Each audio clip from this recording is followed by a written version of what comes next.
नमस्कार, क्रांती न्यूज मध्ये आपलं स्वागत आहे।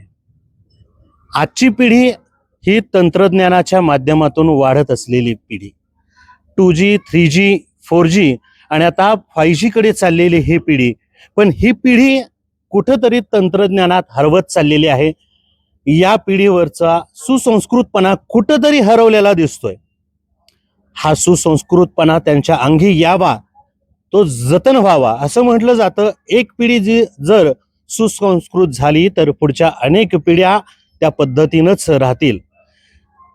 हाच ध्यास घेऊन दिगंची येथील श्री विठू माऊली आध्यात्मिक वारकरी शिक्षण संस्था श्री क्षेत्र दिगंची गेले 3 वर्ष संस्कार शिबिराचं आयोजन करत आहे।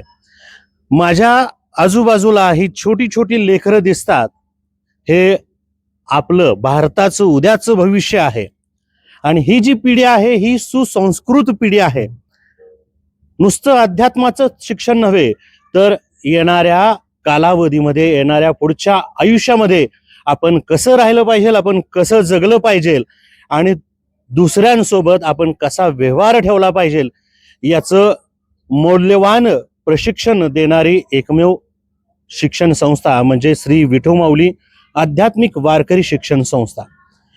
गेले 3 वर्ष 20 मे ते 31 मे या कालावधीमध्येच ही शिक्षण संस्था या संस्कार शिबिराचं आयोजन करते। एवढंच नव्हे तर वर्षभर जवळपास 50 मुलं, अनाथ मुलं त्यांचा सांभाळ करतात। वास्तविक पाहता हा सगळा मोठा प्रपंच, हा थाटमाट कोण करतंय हा प्रश्न मनामध्ये येतोय।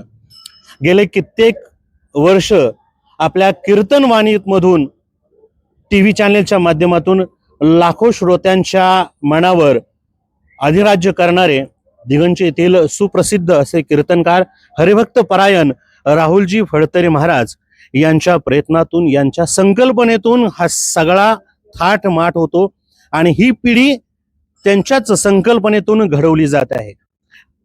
नेमकं या शिक्षण संस्थेचा उद्देश काय आहे, हे प्रशिक्षण शिबिर, हे संस्कार शिबिर का घेतलं जातं आणि कशा पद्धतीने त्याची वाटचाल आहे, चला जाणून घेऊयात हरिभक्त परायण राहुल महाराज फडतरे यांच्या। रामकृष्ण हरी। रामकृष्ण हरी। महाराज, हा समोर एवढा मोठा हा प्रपंच, ही पोटच्या लेकराप्रमाणे सांभाळत असलेली ही मुलं, हा सगळा थाटमाट हा नेमका कशासाठी आहे? खरं तर ही जवळजवळ मी गेले 3 वर्ष झालं 20 मे ते 31 मे बाल संस्कार शिबिराच्या माध्यमातून मी एक समाजापुढे एक नवीन एक संदेश मांडत असतो। हे बाल संस्कार शिबिर आणि एवढा मोठा प्रपंच का करावा? खरं तर मला पैसे लय झालेत म्हणून नाहीये। मी एका गरीब कुटुंबातलं कुठंतरी भविष्यामध्ये मोठं होण्यापेक्षा छोटं राहून आपली ही बाल संस्कार, ही वारकरी भविष्यामध्ये घडली पाहिजे ह्याच्यासाठी तळमळ आहे। आपलं हे दिगंचे गाव म्हणजे तीर्थ ठिकाण, हे महाराष्ट्राच्या बाहेर सदेक या लेकरांनी नाव केलंय। हे प्रपंच करण्याचं काम या प्रपंचाच्या माध्यमातून, या वारकरी संप्रदायाच्या माध्यमातून हे प्रपंच थाटलाय। ह्याचं कारण एकच आहे, आताची पिढी घडली पाहिजे, आई बापाला मानलं पाहिजे। उद्या भविष्यामध्ये ही लेकरं एक चांगले संस्कार बनून या महाराष्ट्रामध्ये वारकरी संप्रदायाचा झेंडा खांद्यावर घेतला पाहिजे।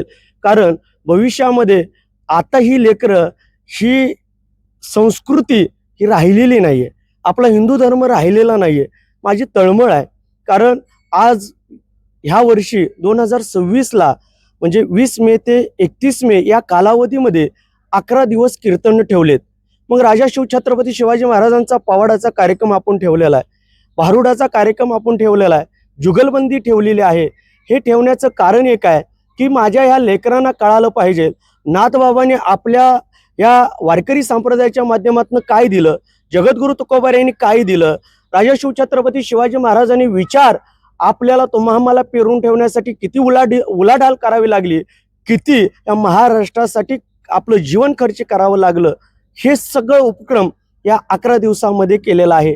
माझी खरं तर तळमळ एवढीच आहे, एवढा प्रपंच मांडण्याचं काम मी केलंय। माझं 32 वर्षाचं वय आहे। खरं तर ही लेकरं घडली पाहिजे ह्याच्या पाठीमागे एक हेतू आहे, कारण ह्या वारकरी संप्रदायामध्ये प्रत्येक लेकरं वारकरी म्हणून जगली पाहिजे, ह्यात काही नवल आहे. पण ही जी लेकरं आहेत, आई वडिलालाही मानलं पाहिजे, आई वडिलांच्या विचारानं चालले पाहिजे. आई वडिलांच्या भविष्यामध्ये आई वडिलांचे विचार अंतकरणामध्ये भिडून अंतकरणाच्या माध्यमातून भविष्यामध्ये आई वडिलांचे विचार मांडून हे आई वडिलांच्या विचाराने ही लेकरं चालतील. पण एक माझी विनंती आहे, या महाराष्ट्रातल्या प्रत्येक लेकरांना आई वडिलांचे विचार तुम्ही मानाल, आई वडिलांच्या विचारानं तुम्ही चालाल, पण भविष्यामध्ये आपण एक चांगला वारकरी होणार आहे, आपण कुठंतरी एक चांगला धारकरी होणार आहे. या वारकरी संप्रदायाच्या माध्यमातून, बाल संस्कार शिबिराच्या माध्यमातून माझा एकच हेतू आहे. हे जवळजवळ 150 लेकरं मी सांभाळतोय आज बाल संस्कार शिबिराच्या माध्यमातून. ह्यात जवळजवळ 48 लेकरं अनाथ आहेत. फक्त माझा एकच हेतू आहे की ही लेकरं चाळाकडे वळण्यापेक्षा टाळाकडे वळावी, हीच माझी भूमिका आहे. म्हणून बाल संस्कार शिबिराचं आयोजन आम्ही करतो आणि हे उपक्रम राबवतो. आम्ही बी घडतो तुम्ही बी घडा असं म्हटलं जातं, परंतु याचा अन्वयार्थ बरेच जण वेगळा काढतात. मी बिघडतो तुम्हाला बी बिघडवतो असं चित्र सध्या या समाजामध्ये आहे, आपल्या देशामध्ये आहे. कारण एवढंच व्यासपीठ राहिले ह्याच्यावर विश्वास ठेवण्याकरता. एक चिचोका 1 लाखाला विकला जातो, मधाची बाटली 9 लाखाला विकली जाते. पण माझ्या वारकरी संप्रदायामध्ये कुणाला बळजबरी केली जात नाही, बोंदोगिरी होत नाही. आणि या वारकरी संप्रदायाच्या माध्यमातून ह्या प्रत्येक लेकरांना एक चांगले संस्कार दिले जातात, साधू संतांचे विचार मांडले जातात. म्हणून ते विचार अंतकरणापर्यंत भिडण्याकरता सर्वच वारकरी संप्रदायातले कीर्तनकार असतील, गायक वादक सर्व असतील, हे मात्र तळमळीने काम वारकरी संप्रदायामध्ये करतात. म्हणून माझी तर इच्छा अशी आहे, आपल्या डिगंची गावामध्ये नव्हे तर ऑल महाराष्ट्रातला एकही गाव राहिलं नाही पाहिजे तिथं बाल संस्कार शिबिर झालं नाही असं राहिलं नाही पाहिजे. बाल संस्कार शिबिर हे झालंच पाहिजे. सध्याचा ट्रेंड पाहता आपण बघतो की एखादी माता गरोदर असतानाच गर्भसंस्कार देण्याची एक परंपरा सुरू आहे. तर अशा वयामध्ये आलेल्या मुलांना हे संस्कार देणं गरजेचं आहे का? 100% आहे. कारण राजा शिवछत्रपती शिवाजी महाराज उदरामध्ये होते त्यावेळेस महासाहेब जिजाऊंनी जगदंबेला साकडं घातलं होतं. या महाराष्ट्रातल्या प्रत्येक माझ्या आया बहिणीकडे वाईट नजरेनं बघितलं जात होतं. त्यावेळेस महासाहेब जिजाऊ जगदंबेच्या पुढं बसल्या आणि जगदंबेला सांगितलं, मी एक स्त्री आहे, जगदंबे मला हे सहन होत नाही, म्हणून तुला एक साकडं घालते की तुझ्यासारखा पुत्र माझ्या उदराला मिळावा. म्हणून साकडं घातलं. राजा शिवछत्रपती शिवाजी महाराज जन्माला आले आणि जन्माला आल्यानंतर या नराधमाचा खत्मा करण्याची ताकद जगदंबेने राजा शिवछत्रपती शिवाजी महाराजांना दिली. हे बाल संस्कार स्त्रीच्या उदरामधनं मिळतं हेही ठीक आहे, पण एखादी स्त्री मुलाला जन्माला घालते ना, त्याही स्त्रीची एक इच्छा असते की माझ्या लेकरानं मरेपर्यंत मला नाही सांभाळलं तर चालल, पण माझं लेकरू माझ्या डोळ्यात देखत एक चांगला वारकरी, चांगला धारकरी आणि चांगला अधिकारी म्हणून माझ्या डोळ्यात देखत जगला पाहिजे. एवढीच एका स्त्रीची अपेक्षा असते आणि ती स्त्रीची अपेक्षा म्हणजे दुसरी तिसरी कुणी करू शकत नाही, ती एका लेकराची आईच करू शकते. हा संस्कार शिबिराचा जो कालावधी आहे 20 मे ते 31 मे हा कायमस्वरूपी हाच असतो की याच्यामध्ये काही बदल घडतो? आणि या माध्यमातून आजच्या या आमच्या न्यूज चॅनलच्या माध्यमातून तुम्ही कोणता संदेश देऊ इच्छिता? आपल्या ह्या बाल संस्कार शिबिराचा कालावधी 20 मे ते 31 मे हाच असतो. ह्याचं कारण आहे, कारण माझ्या घरामध्ये कोणता वारसा नाही. मी पहिल्यांदा माळ घातल्यानंतर माझ्या वडिलांनी माळ घातली आणि त्यानंतर माझा प्रवास सुरू झाला. पहिलं कीर्तन 20 मे 2016ला कीर्तन मी केलं. त्याच्यामुळं माझी सुरुवात कीर्तनाची झाली. म्हणून मला कुठं जाता आलं नाही, मला कुठं आळंदी तीर्थ ठिकाण, पंढरपूर तीर्थ ठिकाणी जाता आलं नाही.